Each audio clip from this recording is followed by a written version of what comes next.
Salam damai sejahtera di dalam Tuhan kita Yesus Kristus. Shalom, selamat pagi dan semangat pagi. Jumpa kembali dalam renungan pagi kita untuk hari ini 30 Maret 2022. Dan selamat hari ulang tahun untuk saudara Marvil Kutika pada hari ini. Dan renungan pagi kita untuk hari ini dengan judul Allah menggenapi janjinya jika kita mau bekerja sama.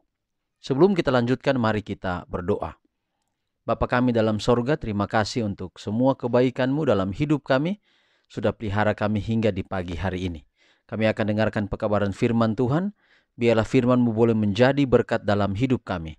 Terpuji nama Tuhan, dalam nama Yesus kami telah berdoa. Amin. Sekali lagi renungan pagi kita hari ini 30 Maret 2022 dengan judul Allah menggenapi janjinya jika kita mau bekerja sama. Wahyu 3 ayat 20, lihat, aku berdiri di muka pintu dan mengetok.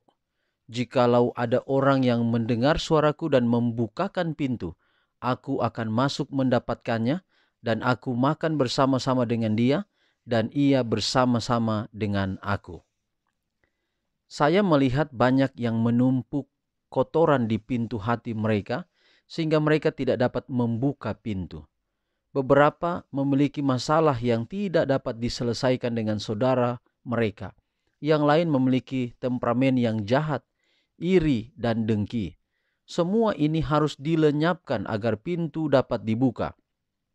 Yang lain telah menaruh dunia di depan pintu rumah mereka. Inilah yang menghalangi pintu hati mereka. Semua kotoran ini harus diangkat, sehingga mereka dapat membuka pintu dan mengundang juru selamat agar masuk dalam hati mereka. Betapa harganya janji ini. Jauh lebih berharga dari semua yang kita miliki. Seperti yang diperlihatkan dalam khayal. Aku akan masuk dan makan bersamanya dan dia bersama dengan aku. Oh, kasih Allah yang ajaib. Dengan keadaan suam-suam kuku dan keberdosaan kita, dia berkata, kembalilah kepadaku dan aku akan kembali kepadamu dan aku akan menyembuhkan semua penyakitmu. Beberapa dengan senang hati akan kembali. Orang lain tidak akan membiarkan pekabaran kepada jemaat Laodikia, jemaat ketujuh di kitab Wahyu ini, membebani mereka. Mereka akan meluncur bersama dengan cara yang sama seperti sebelumnya dan akan dimuntahkan dari mulut Tuhan. Hanya mereka yang bertobat dengan tekun yang akan disukai oleh Tuhan.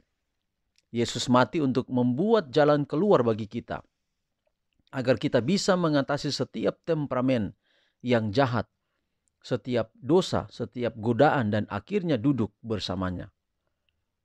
Adalah merupakan kesempatan bagi kita untuk memiliki iman dan keselamatan. Kuasa Allah tidak berkurang. Kuasanya diberikan dengan cuma-cuma kepada kita, sebagaimana Ia telah mengaruniakan kuasanya pada waktu yang lalu.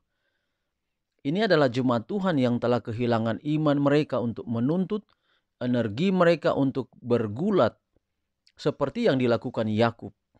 Menangis, aku tidak akan membiarkan engkau pergi kecuali engkau memberkati aku.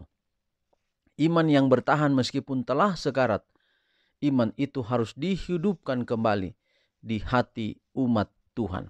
Jadi Allah menggenapi janjinya jika kita mau bekerja bersama dengan Dia adalah buang, bersihkan semua kotoran di pintu hati kita, agar pintu itu dapat dibuka. Dan kalau pintu itu dibuka, maka Tuhan akan tinggal di sana. Biarlah kiranya pekabaran hari ini akan menjadi berkat dalam kehidupan kita. Kadang-kadang kesombongan kita, rasa dengki di hati, kemarahan kita, menutup pintu hati kita sendiri. Walaupun kita mengundang Dia, tapi kita sendiri menutup pintu.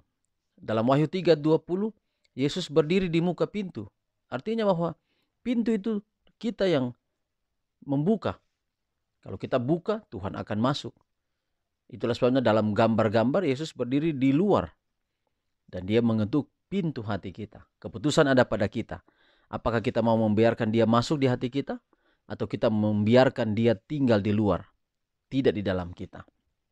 Mari Hari ini kita buat keputusan untuk buka pintu hati kita, agar Yesus dapat tinggal dalam hati kita. Tuhan memberkati pekabaran hari ini dan kita akhiri dalam doa. Kita berdoa. Bapa di surga, terima kasih pekabaran yang indah hari ini. Biarlah dapat menjadi berkat dalam kehidupan kami.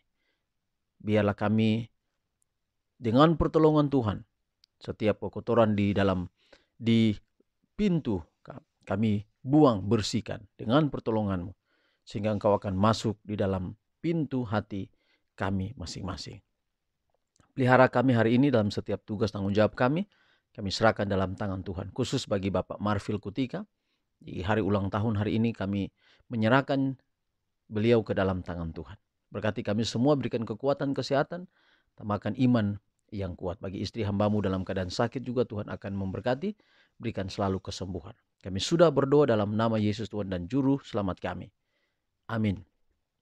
Demikian pekabaran hari ini. Tuhan memberkati kita semua. Sampai jumpa besok. Shalom.